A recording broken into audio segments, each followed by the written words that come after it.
할렐루야. 오늘 선보에 오신 여러분들 주의로 환영하고 축복합니다. 요즘 갈수록 우리 조이풀 워십 콰이어가 더 파워풀해지는 것 같아요. 그죠? 너무 좋습니다. 우리 한번 다시 한번 축복의 박수하겠습니다. 네, 맞습니다. 자, 우리 한번 좌우로 바라보시면서 한번 인사했으면 좋겠습니다. 정말 귀한 분이 오셨네요. 인사합시다. 네, 한 분 한 분 너무나 귀한 분들이 오늘도 선보에 오셨습니다. 축복하고 또 온라인 들어오신 분들도 주의 이름으로 환영합니다. 여러분, 지금도 우리가 살아가는 삶에 기적이 일어날 수 있는 것 같습니까? 어떤 것 같습니까? 아멘이죠. 제가 그 수년 전에 이제 인도에 저희 교회가 교회를 이제 세웠습니다. 그래서 봉헌식을 하러 인도를 방문한 적이 있는데요.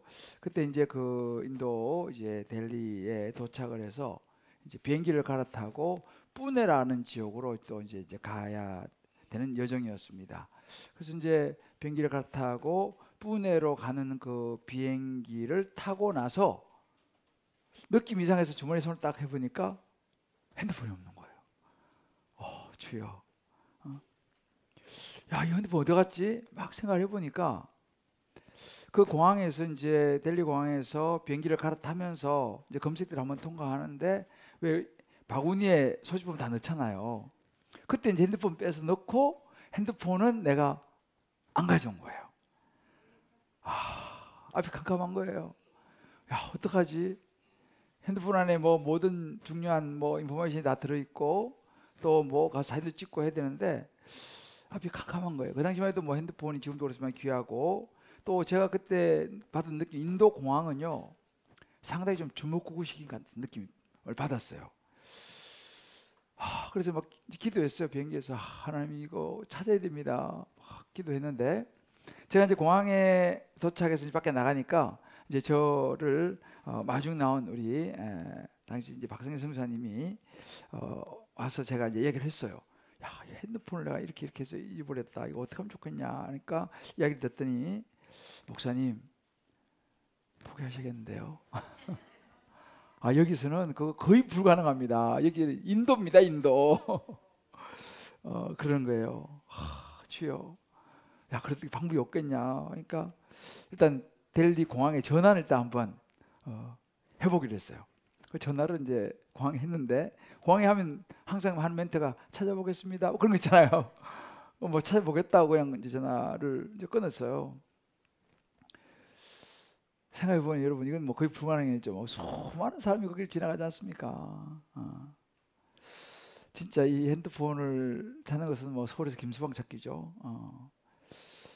일단 이제 그렇게 이제 이야기를 해놓고 어떡합니까? 이제 가야죠. 가는데 전화가 왔어요. 핸드폰 찾았다. 별로 안 놀라시네. 기적 같은 일이 났어요. 그 거의 불가능한 일이거든요. 근데 핸드폰을 누군가가 하여튼 해서 갖다 줘가지고 그 핸드폰을 찾게 되었습니다. 그래서 선생님이 목사님 이건 기적입니다. 이런 일이 인도에서 있을 수 없습니다. 그래서 그게 그 다음날 비행기로 이제 와가지고 공항에 가서 찾아왔던 그런 경험이 있습니다. 지금도 잊을 수가 없어요. 아마 여러분들도 요즘도 뭐 이런저런 크고 작은 이제 일상에서 정말 야, 이거 어떻게 이런 일이 일어날 수 있지, 이런 일들을 경험하신 분이 계실 거예요. 이번 주에도요 우리 교회에 이제 장례가 좀 났는데 그 중에 하나가 부산이에요. 부산에 장례가 나가지고 저는 이제 여러 일정상 가지는 못하고 우리 이제 교우 목사님하고 우리 선교부장님하고 또 순장님하고 이제 부산까지 갔어요. 멀잖아요. 그 먼 길을 이제 차를 몰고 이제 갔는데 제가 한 저녁 됐어요. 이제 그래서 생각이 나는 거예요. 그래서 제가 보통 이제 하면 교구 목사에게 전화를 보통 이렇게 이제 하는데 그날따라 우리 권사님, 우리 선임 교구장님한테 전화를 하고 싶은 거예요. 그래서 전화를 딱 했는데 여보세요 하는데 남자가 여보세요 하는 거예요. 순간 제가 당황했어요. 이거 누구 전화 아닙니까? 그러니까 이분이 누구세요? 막 그러는 거예요. 그래서 제가 주님 교회 김대중 목사입니다 하니까 이 핸드폰이 누구 건지 모르지만 자기가 나한테 가지고 있다는 거예요.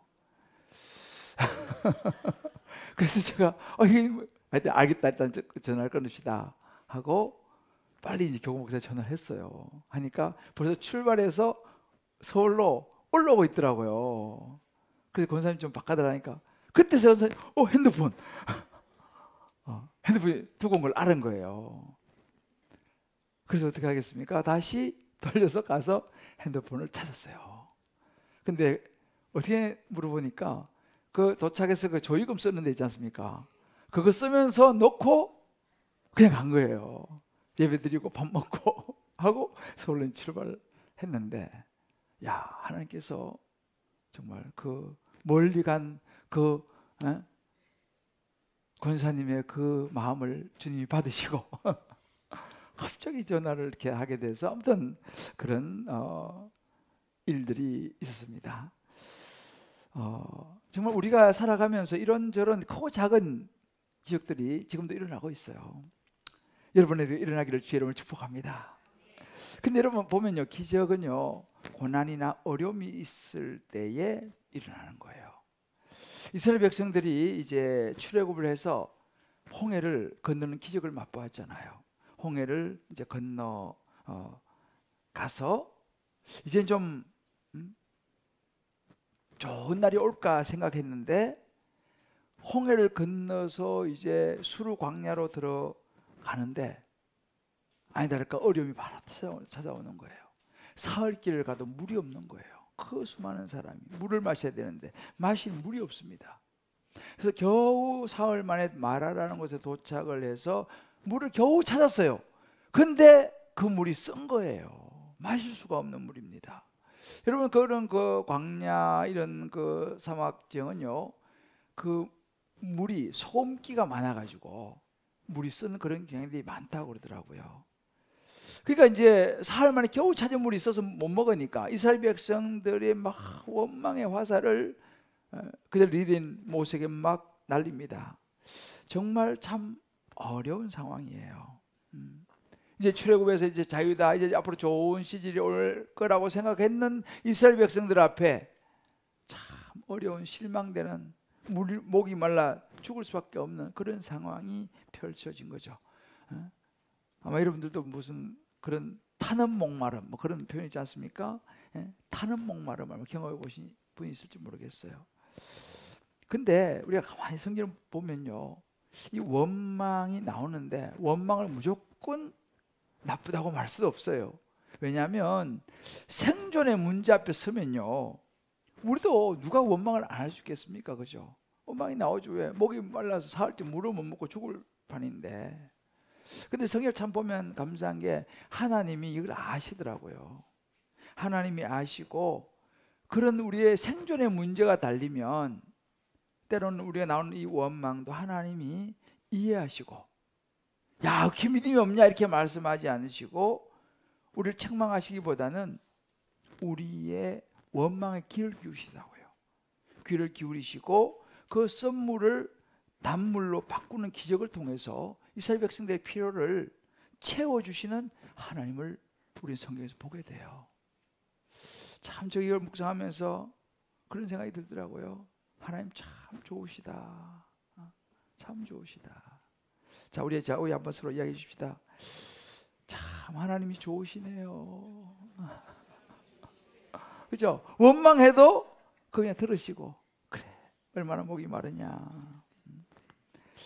근데 여기서 우리가 있잖아요, 눈여겨보아야 될 중요한 부분인데 그것이 뭐냐면 기적이 일어나는 과정이에요. 우리도 살아가다 보면 우리 뭐 가정에도 그렇고 우리 뭐 자녀들이나 직장이나 여러 또 뭐 건강도 그렇고 여러 가지 일에 있어서 기적이 필요할 때가 있어요. 우리도요. 정말 힘든, 때로는 원망스러운, 너무 견디기 힘든 진짜 하나님의 기적이 일어나야 되는 그런 상황이 우리에게도 있을 수 있는데 그럴 때에 우리가 붙잡아야 될 기적을 경험하기 위해서 중요한 원리가 있더라는 거예요. 중요한 원리가 있더라는 거예요. 어떤 과정을 통해서 기적이 일어나는가라는 거예요. 이제 이것을 오늘 말씀 우리에게 보여줍니다. 그래서 오늘 이 시간 이제 기적이 필요한 우리의 모든 삶 가운데 있다면 오늘 말씀을 통해서 어떻게 해서 그러면 기적을 경험할 수 있는지를 성령께서 저와 여러분 모두에게 깨닫게 해주시고 영안을 열어서 우리가 우리 인생의 기적을 경험하게 되는 놀라운 축복의 주인공 되시기를 주의 이름으로 축복합니다. 할렐루야. 자, 그렇다면 기적이 일어나는 과정이 어떤가라는 거예요. 기적이 일어나는 과정은 첫 번째로요, 하나님께 부르짖을 때 기적이 일어나더라는 거예요. 지금 이스라엘 백성들은 참 난처한 상황입니다. 24절에 그렇게 말해요. 모세에게 막 원망하면서 우리가 무엇을 마실까? 우리 보고 뭘 마시라는 거예요? 사흘째 물을 못 마셨어요 하고 백성들이 모세에게 막 원망하니까 그때 모세가 뭘 하냐면 25절에 보니까요, 모세가 뭘 할 수 있겠습니까? 하나님께 부르짖는 거예요. 하나님 좀 살려주세요. 이스라엘 백성이 지금 이런 상황에 제가 뭘 할 수 있습니까? 모세가 여호와께 부르짖습니다. 그랬더니 하나님께서 모세에게 한 나뭇가지를 가르치세요. 그리고 모세가 그 나뭇가지를 가져다가 물에 넣습니다. 그랬더니만은 그 쓴물이 단물로 변하는 기적이 일어났어요. 아마 여러분들 신앙생활하면서 이 대목은 아마 한두 번 다 들어보셨을 거예요. 쓴물이 단물로 바뀝니다. 자, 그러면 여기서 우리가 잘 보아야 되는 이 부분이죠. 하나님의 원리, 쓴물이 단물로 바뀌는 하나님의 원리가 뭐냐? 상당히 심플합니다. 하나님께 부르짖었어요. 모세가 하나님께 부르짖었어요. 그랬더니만 기적이 일어났습니다. 우리가 요즘 큐틴 묵상에서 누가복음을 묵상하고 있어요. 제가 이제 지난주 우리 그 금요기도회 때 이 부분을 언급을 좀 했는데요. 누가복음 8장에 보면 회당장 야이로라는 사람이 나옵니다. 이 회당장 야이로에게는 12살 된 딸이 있었는데 이 외동딸이에요. 이 외동딸이 병에 걸려서 죽어가고 있는 상황이었습니다. 참 기가 막힌 상황이에요. 그런데 그때 어떤 일이 일어났는가가 오늘 8장에 나옵니다. 자, 이에 회당장인 야이로라는 사람이 와서, 아버지 아닙니까? 와서 예수의 발 아래 엎드립니다. 그리고 자기 집으로 제발 좀 오십시오라고 간구를 하는 거예요. 왜냐하면 12살 된 너무 사랑하는 외동딸 하나 있는 이 딸이 병이 들어 죽어가고 있기 때문이었습니다. 이 아버지 회당장 야이로, 당시 회당장이라고 하면요, 이 예배를 드리는 우리말 교회의 책임자예요. 회당장이니까. 그러니까 굉장히 유대 공동체에서는 존경을 받는 사람이고 또 교양이 있는 사람이고 지도자였기 때문에 나름대로 체면도 있는 사람이었습니다. 그런 회당장이 그 수많은 사람들이 몰려들고 지켜보고 있습니다. 그 자리에서 나사렛 출신, 그것도 천한 나사렛이라고 하는 동네 출신의 별 볼없는 목수의 아들 예수님에게 와서 그 앞에 엎드려서 자기 딸을 살려달라고 간절히 구하는 장면이에요. 그 발 아래 엎드린 거예요. 그 많은 사람들이 보는 데서요. 그런데 그런 과정에서 딸이 또 죽었다고, 이제 죽었습니다, 숨을 거뒀습니다라고 기별이 와요. 이제 안 오셔도 됩니다. 기별이 오는 거예요, 회당장한테. 그러지만 예수님은 그 집으로 그냥 가십니다. 가셔서 그 아이를 살려내는 그런 기적이 일어나는 것이 이 누가복음 8장에 나옵니다. 근데 여러분 보세요. 이 기적이 일어나는 과정에서 우리가 볼 수 있는 것이 뭐냐 하면, 어떻게 이 기적이 일어나느냐를 보니까 간절한 부르짖음이 일어나는 거예요. 이 회당장 이 야이로가 간절히 부르짖더라는 거예요. 근데 이런 부르짖음이 여기만 나온 게 아닙니다. 누가복음 18장에도 보게 되면요, 예수님이 여리고에 가까이 가는데 거기서 소경 바디메오라고 하는 소경을 만납니다. 소경이 길가에 앉아가지고 구걸을 하는데 소문이 들리는 소리가 들리니까 예수님이 지나가신다더라 라는 소문이 들립니다. 그런 예수님에 대해서 들었습니다. 병자도 고치고 그런 예수님이 들었습니다. 그 소리를 듣자마자 이 소경 바디메오가 막 외치기 시작하는 거예요. 다윗의 자손 예수여, 나를 불쌍히 여기소서. 막 외칩니다. 사람들이 이제 조용해 막 외칩니다. 그 소리가 예수님에 들렸어요. 예수님 머물러 서십니다. 그리고 물으시는 거예요. 내가 너한테 무엇을 해주기를 원하느냐? 주여, 보기를 원하나이다. 저 눈 좀 뜨게 해주세요. 그때 예수님께서 이렇게 말씀하시죠. 보라, 내 믿음이 너를 구원하였느니라. 할렐루야. 내 믿음이 너를 구원하였느니라 하시니까 43절에 어떤 기적이 일어났냐면 곧 보게 돼요. 곧 보게 돼요. 눈을 뜨는 기적 같은 일이 일어났습니다. 간절한 부르짖음이 낳은 기적. 성경에 이런 부분이 참 많이 나옵니다. 부르짖음이 믿음이라는 거예요. 부르짖는 자체가 믿음이라는 거예요. 엊그제 금요일 날 밤이죠. 우리 교회에서 한 8, 9년 동안 장소가 없어서 못 하던 금요 기도회를 이제 시작을 했어요. 이 자리에서 이제 우리는 뭐 마음껏 할 수 있으니까.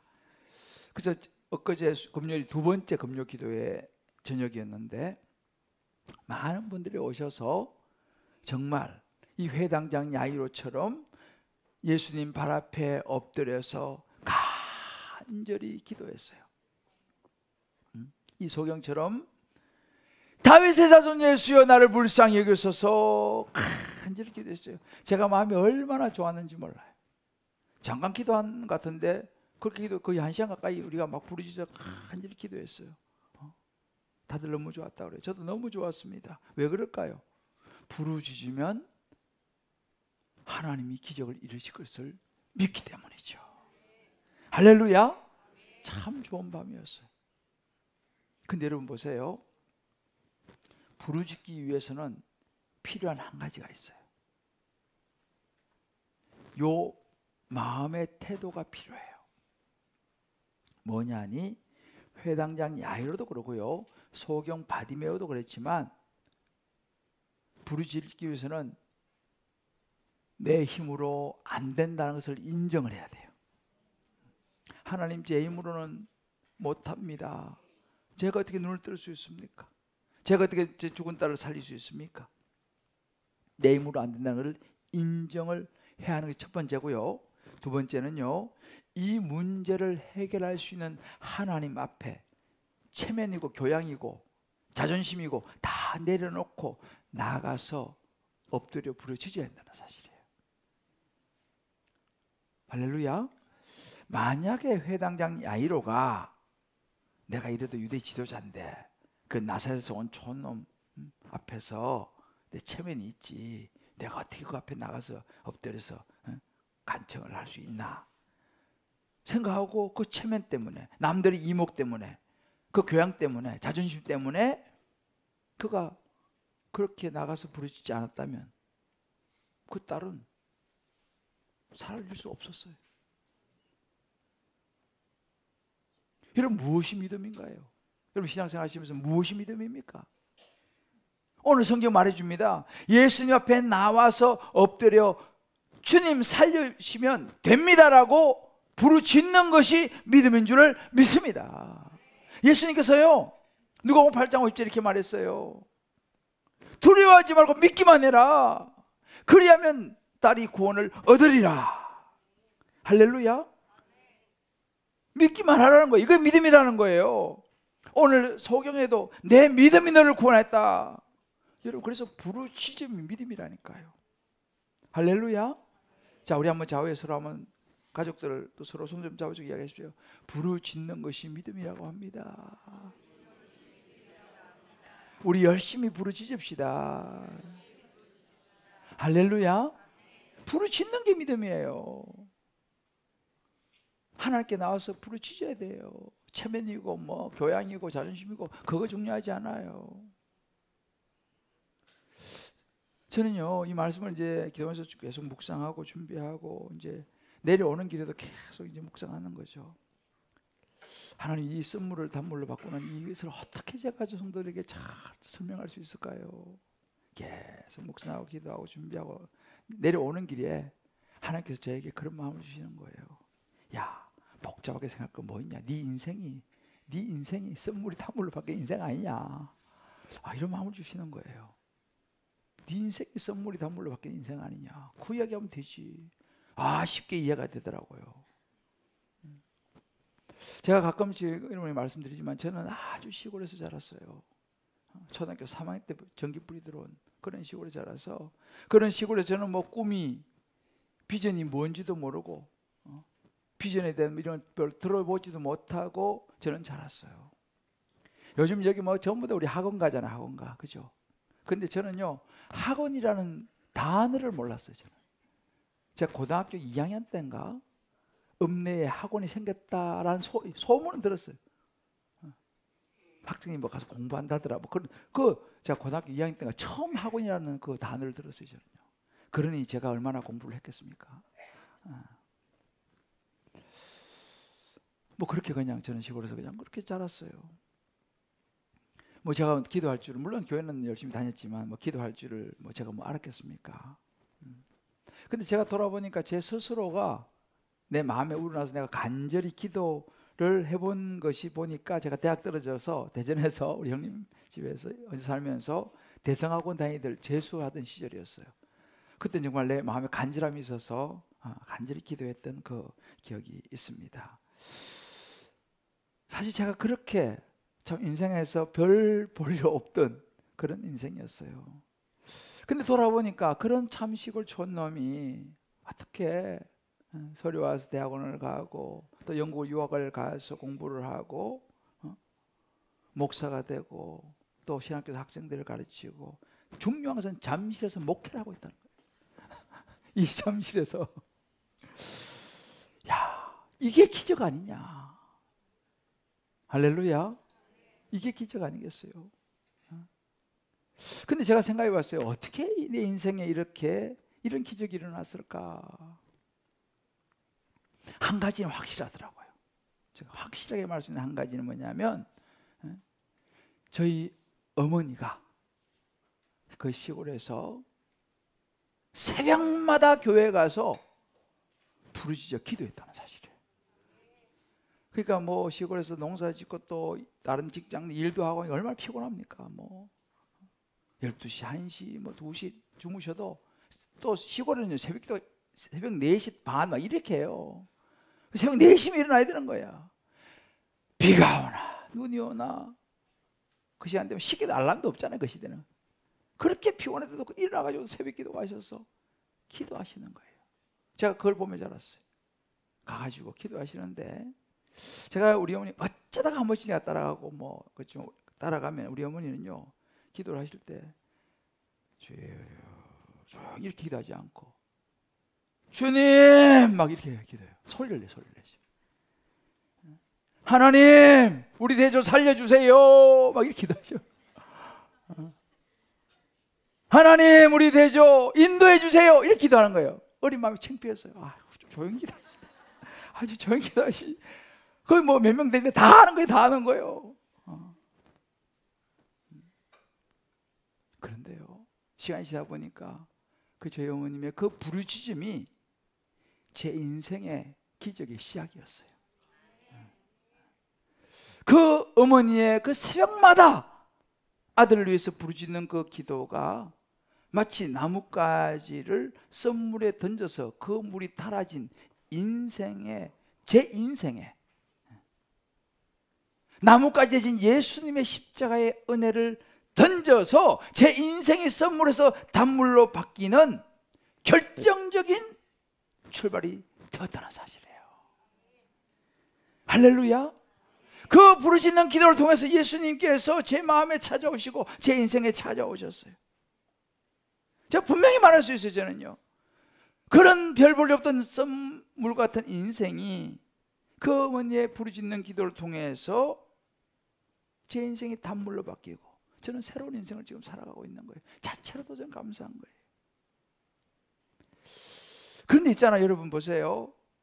그 부르짖는 어머니의 기도를 보면서 자란 자녀는요, 반드시 영향을 받게 되어 있습니다. 영향을 받게 되어 있어요.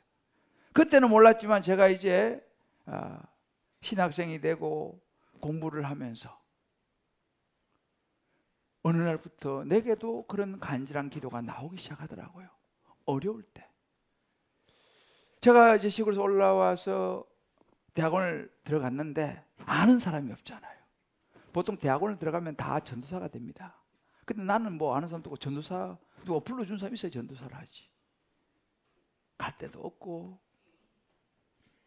그런데 그 모습이 딱 했는지 우리 같은 과에 나이 좀 드신 장로님이 늦게 공부를 신학하러 들어오셨어요. 자기 교회 가자는 거예요. 어딘지도 몰랐어요. 따라와도 보니까 여기 뱅뱅 사거리에 있는 교회. 지금은 이름이 한우리교회로 바뀌었는데 그때 독립문교회였어요.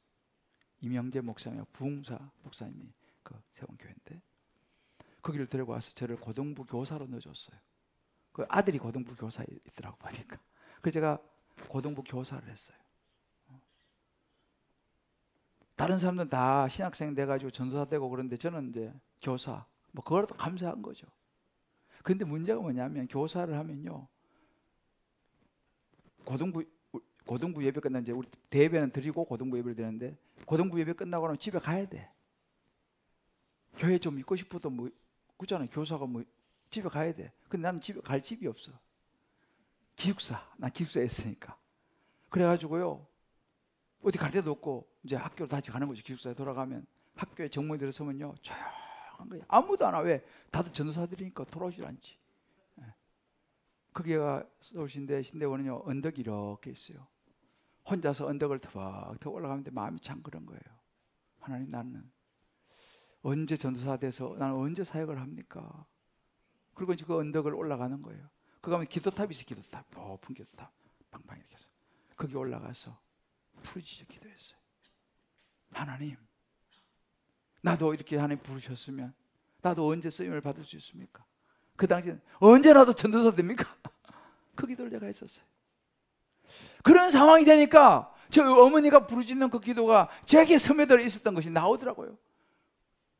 그 기도탑에 올라서 매 주일날 오후에 할 것도 없고 혼자서 참 하나님 부르짖어 기도했어요.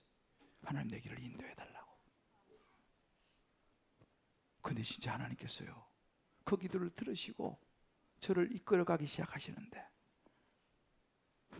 놀라운 역사가, 선물이 단물로 바뀐 역사가 제 인생에 경험되어지기 시작했어요. 그래서 그 교회에서 내가 전도사가 됐습니다. 제가 큰 교회였는데 유년부 전도사 부로 시작해서 하나님께서 길을 쫙 여시더라고요. 세월이 지나서 보니까 제가 제 자녀들에게 이렇게 가는 거예요. 너희들도 하나님께 부르짖으라. 하나님을 의지해야 된다. 내가 살아보니까 하나님의 은혜가 최고더라. 할렐루야. 하나님의 은혜가 최고더라. 우리 애들에게 너 기도해야 돼. 하나님을 의지해야 돼. 하나님을 기쁘시게 해야 돼. 하나님을 기쁘시게 하면 끝나는 거야. 물론 열심히 내가 공부하고 열심히 하는 건 당연히 해야 되지만 하나님을 의지해야 된다. 교회 와서 봉사해, 봉사. 주일학교 교사하고. 왜? 저는 그런 하나님을 경험하면서 왔기 때문에 그런 거예요. 저는 여러분에게 아주 이것은 확신 있게 제가 말씀드릴 수 있어요. 여러분의 자녀의 인생을 바꾸고 싶습니까? 아멘을 아무도 안 하시네. 여러분의 자녀 인생의 선물 인생에서 단물 인생을 바꾸고 싶습니까? 여러분의 인생을 바꾸고 싶습니까? 하나님께 부르시죠. 기도하세요. 여러분 진로, 직업, 취업, 사업, 직장의 문제, 하나님께 나와 부르짖어 기도하시길 바라요. 할렐루야. 가장 확실합니다. 가장 확실합니다. 사람을 의지하는 건 한계가 있어요. 뭐 사람이 땡겨주고 그건요 온전하지 않아요. 하나님이 살아계심으로 그분을 의지하고 그분께 부르짖는 것이 가장 확실한 줄 믿습니다. 그럴 때 기적이 일어나는 거예요. 나는 확실하게 말씀드릴 수 있어요. 예레미야 33장 2절 3절 여러분 잘 아는 말씀이죠. 이를 행하시는 여호와, 그것을 만들어 성취하는 여호와, 그 이름을 여호와라 하는 이가 이와 같이 이르시도다. 너는 내게 부르짖으라. 내가 내게 응답하겠고 내가 알지 못하는 크고 비밀한 일을 내게 보여 주리라. 할렐루야. 아멘이죠. 저는 그래서 여러분들에게 금요 기도를 강력하게 추천합니다. 물론 이런저런 상황에서 올 수 없는 분들은 온라인으로 기도하는 것도 너무너무 귀합니다. 그러나 그런 특별한 상황이 아니시라면 여러분 온라인도 좋지만 이 현장에 나와서요 한번 뜨겁게 손들고 부르짖어 보시길 바라요. 할렐루야. 하나님의 기적이 날 줄을 믿습니다. 한번 다윗의 자손 예수여 우리의 아들 좀 살려주세요. 기도해보세요. 부르짖어 보세요. 제가 금요일날 이번 주에 너무 좋았어요. 주야 하고 부르짖는데요 얼마나 좋은지 몰라요. 그런 자리에서 하나님의 이름을 부르짖을 때 기적을 경험하게 될 줄을 믿습니다. 다들 한번 나와보세요. 오늘 주님께서 우리에게 보여주는 말씀이에요. 우리 한번 적용해 보십시다. 당신의 삶에서 기적이 필요한 부분이 무엇입니까? 여러분 기적이 필요한 부분이 없어요? 있으시죠? 그렇다면 그 문제를 하나님 앞에 믿음으로 가지고 나와 간절히 기도해보지 않으시겠습니까? 최근에 여러분 간절히 부르짖어 기도한 적이 언제 솔직히 한번 여러분 달콤한 삶 나눠보세요.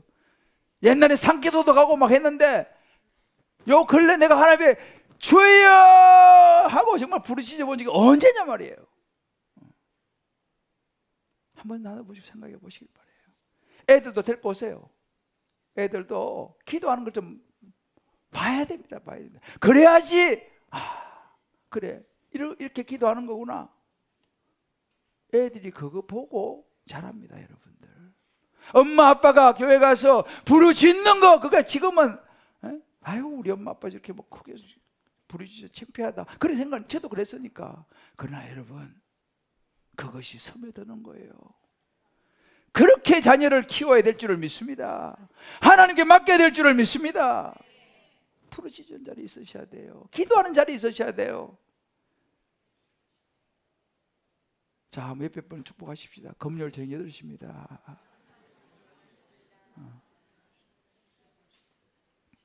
기적이 일어나는 과정의 두 번째는요 하나님의 말씀에 순종하는 거예요. 모세가 하나님께 부르짖을 때 하나님께서 그에게 나뭇가지를 가르쳤습니다. 그러니까 한 나무를 가르쳤어요. 하나님께서요. 그때 모세가 그 나무를 가져다가 물에 던졌어요. 그러니까 달게 되었습니다. 자기 평범한 것 같지만 자세히 보세요. 하나님이 가르치는 손끝을 잘 봤어요. 모세가요. 그리고 그 나무를 가지고 와서 물에 던지는 순종이 있었어요. 그러면서 하나님께서 말씀하시고 이게 중요한 부분이에요. 가지고 와서 던지는 순종. 근데 여러분 기적에는요 조건이 있어요. 어떤 조건이냐? 순종이라고 하는 조건이 있어요. 오늘 말씀 26절에 보게 되면 나 여호와의 말을 들어 순종하고 내가 보기에 의를 행하며 내 계명의 귀를 기울이며 내 모든 규례를 지키며 이렇게 말해요.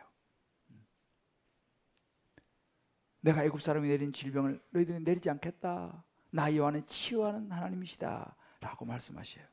핵심 뭡니까?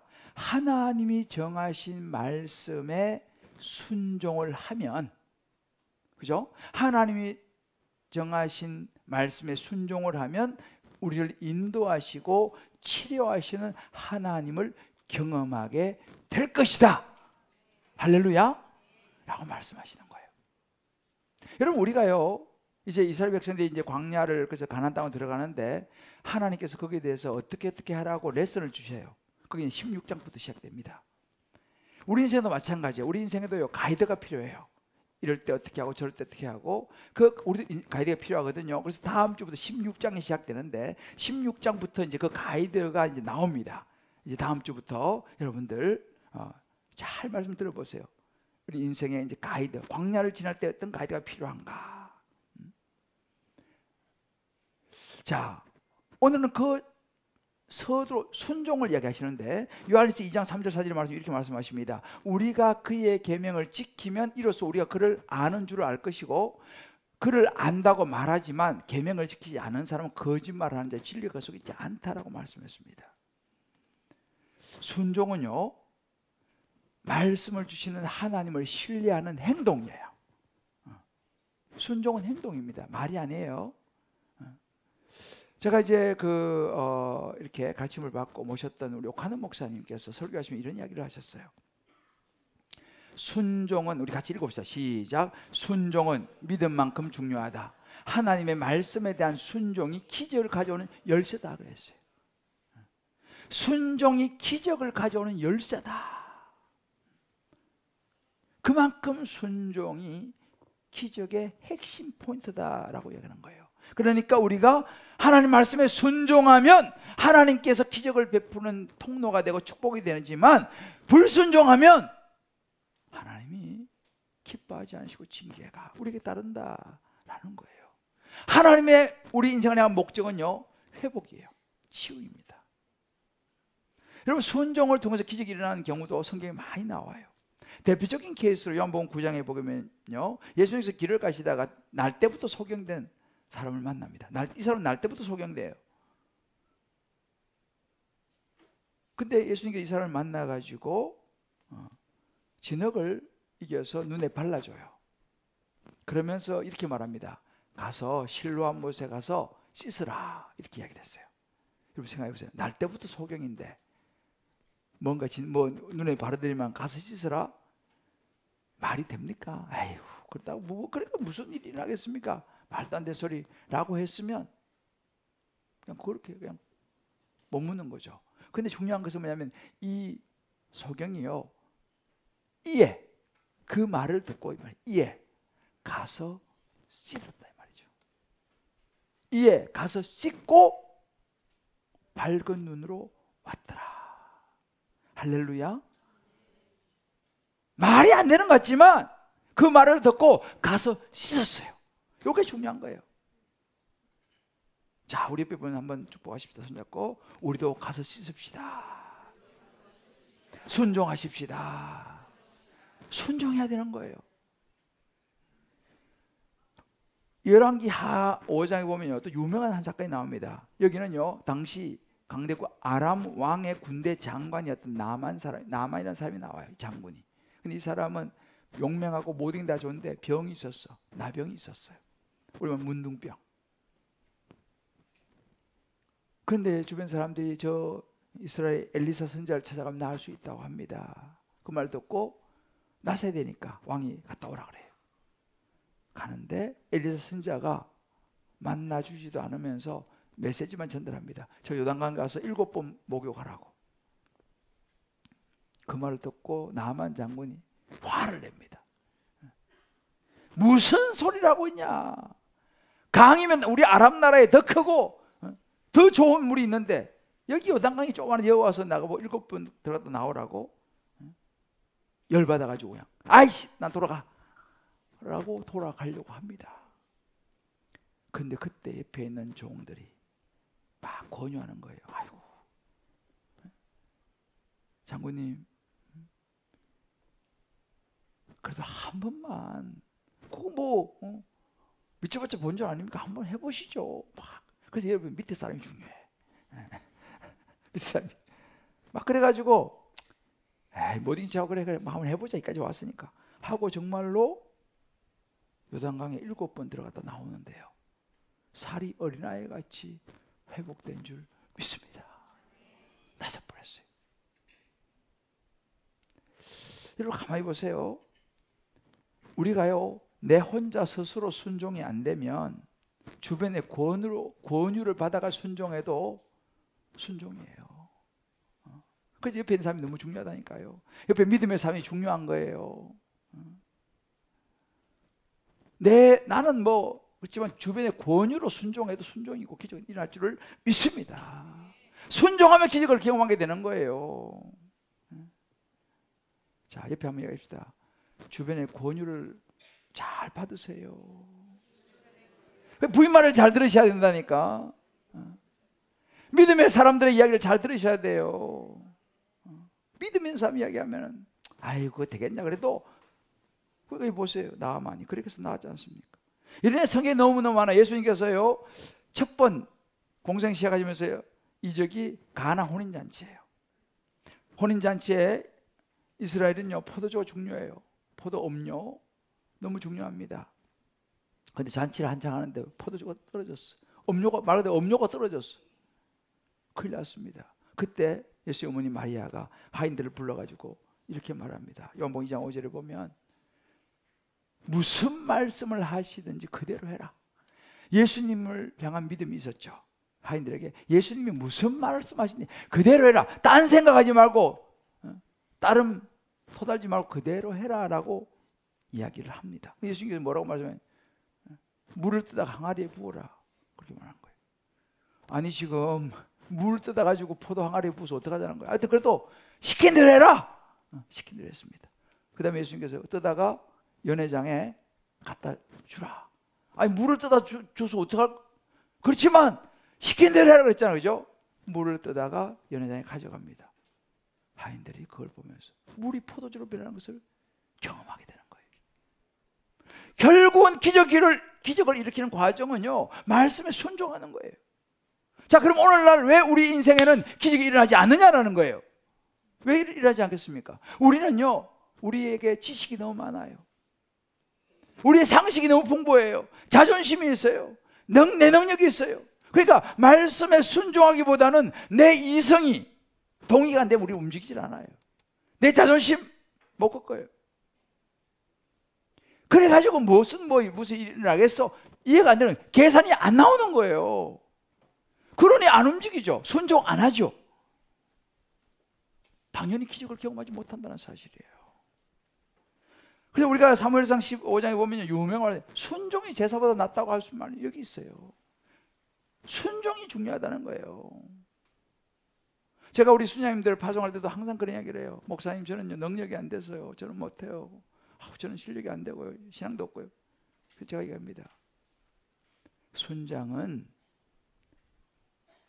능력으로 하는 게 아니라 순종으로 하는 것입니다. 순종하면 능력은 하나님이 주십니다. 할렐루야. 봉사도 마찬가지예요. 봉사하면 저는 봉사하면 아무것도 못해. 여러분 순종으로 하는 거예요. 순종하면 능력은 하나님이 주시는 거예요. 내가 너무 잘한다 이런 사람들 교만해서 쓰지 않아야 하나님께서요. 제가요 지난주 금요일 저녁에 우리 성도님 한 분이 금요 기도회 때 간증을 하셨어요. 참 제가 은혜를 받았어요. 이분이 지난 학기 제자훈련을 받으셨어. 제자훈련을 받으면서 자기는 너무 착한 사람이라고 생각하고 죄를 지은 적이 없다고 생각했는데 제자훈련을 받으면서 보니까 자기가 너무 큰 죄인 걸 깊이 깨닫게 됐다는 거예요.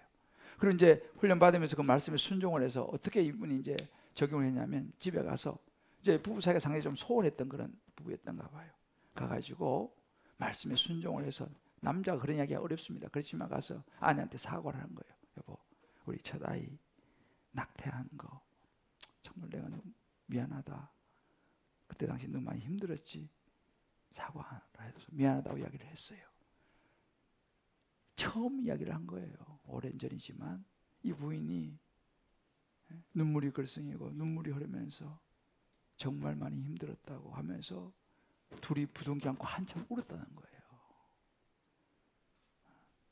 한 사람은 미안하다고, 한 사람은 그때 정말 너무 힘들었다고, 이제 당신이 이렇게 알아주니까 고맙다고 한참을 부둥켜 안고 눈물을 흘리고 난 다음부터 부부 사이가 회복이 되기 시작했다는 거예요. 부부가 회복이 시작되니까 가정이 회복이 되기 시작하고 자녀가 회복이 되기 시작하고. 여러분, 이것이 기적 아니겠습니까? 할렐루야. 말씀에 순종 없이는 기적은 일어나지 않는다는 사실이에요. 근데 이 성도님이 그 말씀에 순종해서 쉽지 않은 거죠. 아내에게 가서 먼저 미안하다고 사과를 하면서 순종을 했더니만은 그 가정이 회복이 되더라. 가정이 살아나더라. 가정이 선물해서 단물로 바뀌더라. 할렐루야. 순종이 없는 믿음은 온전하지 않습니다. 여러분, 신앙의 꽃이 뭔지 아세요? 신앙의 꽃은요, 순종이에요. 아무리 신앙생활 20년, 30년, 40년 목사 아무리 하더라도 순종하지 않으면요, 그 믿음 아니에요. 마지막 신앙의 성숙도는요, 순종입니다. 순종을 위해서는 자존심이고 뭐고 이걸 내려놓을 수 있을 때 순종이 되는 거거든요. 여러분, 예수님은 순종의 킹입니다. 어떻게 순종하셨습니까? 예수님은 십자가에 자신을 못 박는 하나님의 말씀, 십자가에 달려 죽음으로 인류를 구원해야 된다고 하는 하나님의 말씀을 순종한 분이에요. 성경에 보면 고난으로 순종을 배웠다. 예수님은 순종의 모델입니다. 예수님은 순종하셨어요. 그렇다면 우리가 예수님을 따라가는 우리는 순종해야죠. 체면, 교양. 여러분, 신앙은요, 교양이 아니에요. 순종이죠. 순종할 때 하나님의 역사를 경험할 수 있는 것입니다. 자, 옆에 한번 축복하십시다. 신앙의 꽃은 순종입니다.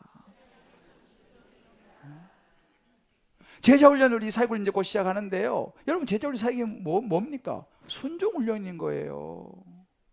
다른 거 없어요. 순종훈련이에요. 성경 얼마나 알면 얼마나 알겠습니까? 말씀에 순종해야 된다는 거예요. 왜?